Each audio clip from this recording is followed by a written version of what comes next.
আসসালামু আলাইকুম viewers, Nusaiba and mummy চ্যানেলে আপনাদেরকে স্বাগতম। চলে আসলাম নতুন আরেকটি ভিডিও নিয়ে। আজকের ভিডিওতে আমি রান্না করে দেখাবো ঢেঁড়স দিয়ে বড় কার্পো মাছ। এজন্য আমি হাফ কেজি ঢেঁড়স নিয়েছি। আমি এগুলোকে ধুয়ে পরিষ্কার করে নিলাম। আমি কয়েক পিস কার্পো মাছ নিয়েছি। কার্পো মাছটা বেশ বড় ছিল। কেটে ধুয়ে পরিষ্কার করে তার থেকে আমি কিছু টুকরো নিয়ে নিয়েছি। এখন আমি প্রথমে কিছু মশলা বেটে নিব। এজন্য আমি কিছু জিরা নিয়েছি, দুটো রসুন নিয়েছি, আর নিয়েছি বড় সাইজের দুটো পেঁয়াজ। এগুলোকে আমি এখন শিলপাটায় বেটে নিব।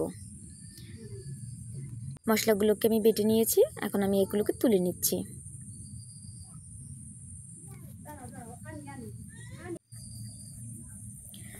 প্রথমে আমি মাছগুলোকে ভেজে নিব। এজন্য মাছে হলুদ আর লবণ দিয়ে এগুলোকে ভালোভাবে মেখে নিচ্ছি।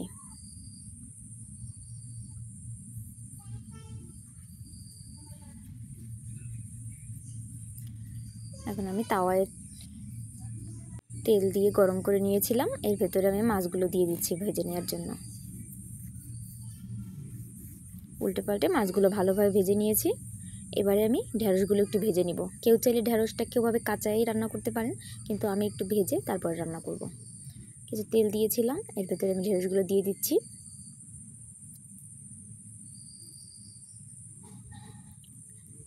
ঢেঁড়সের ভেতরে আমি কিছুটা লবণ দিয়ে দিব। এতে খুব সুন্দরভাবে সিদ্ধ হয়ে ভাজা হয়ে আসবে। আমি একটা ঢাকনা দিয়ে ঢেকে দিব। বেশ কিছু সময় আমি ঢাকনা দিয়ে ঢেকে বারবার আমি নেড়েচেড়ে দিয়েছিলাম। ঢেঁড়সগুলো ভাজা হয়ে গেছে। এখন আমি এগুলোকে নামিয়ে নিচ্ছি। এ পর্যায়ে আমি একটা চুলায় কড়াই দিয়ে দিলাম এবং সেই কড়াইয়ে বাটা মশলাগুলো সব দিয়ে দিচ্ছি।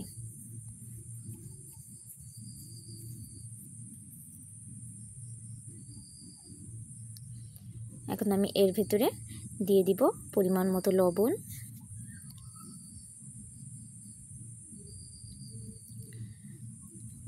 আর দিয়ে দিচ্ছি হাফ চামচ হলুদের গুঁড়া আর হাফ চামচের থেকে একটু বেশি মরিচের গুঁড়া। ভালোভাবে নেড়েচেড়ে মিশিয়ে নিচ্ছি। এখন আমি এর ভেতরে তেল দিয়ে দিব। আমি খুব বেশি তেল দিব না, যতটুকু দরকার ততটুকুই দিব। এবার যে আমি মশলাটাকে ভালোভাবে কষিয়ে নিব। বেশ কিছু সময় ধরে নেড়েচেড়ে আমি মশলাটাকে কষিয়ে নিলাম। এখন আমি প্রথমে এর ভেতরে মাছগুলো দিয়ে দিচ্ছি। এরপরে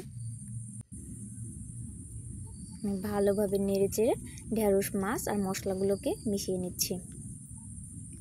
একটু পানি দিয়ে দিলাম যেন পুড়ে না যায়।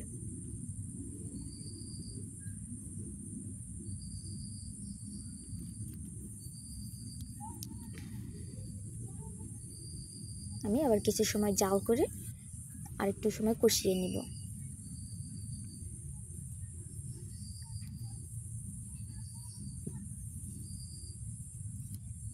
যেটুকু পানি দিয়েছিলাম পানিটা শুকিয়ে এসেছে আর কষানোটাও হয়ে গেছে।